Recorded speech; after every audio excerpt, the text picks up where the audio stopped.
আল্লাহ বলে, কিরে ফেরেশতারা, ঘটনা কি? এত খাবার কেন? আল্লাহ রোজা রাখছি। কি চায়? আল্লাহ ক্ষমা চায়। তো খায় না যে তৃষ্ণার, তো আল্লাহ আপনার ভয়।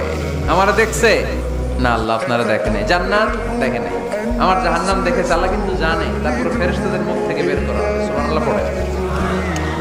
আমার জাহান্নাম দেখেছি কিনা বলো। ফেরেশতারা বলে, না জাহান্নাম দেখে নাই।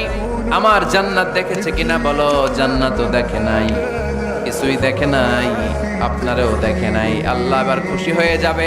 আমার খুশির জন্য আমার ভয়ে তৃষ্ণার্ত ক্ষুধার্ত সামনে খাবার হাত বাড়ালেই খেতে পারে, গ্লাসটা তুললেই পান করতে পারে, আমার ভয়ে খায় না। আমার ক্ষমা চায়, আমার কাছে ক্ষমা প্রার্থনা করে। এখন আমার বান্দা যা দোয়া করবে, বান্দার সব দোয়া আমি কবুল করে নেব। আল্লাহর ভালোবাসা সফট কর্নার খুব গ্রো করে। যোগ্য যে খুব মারতে হবে, ঠিক কিনা? সময় মতো কাজ করতে হবে। সময়ের এক ফোড় অসময়ে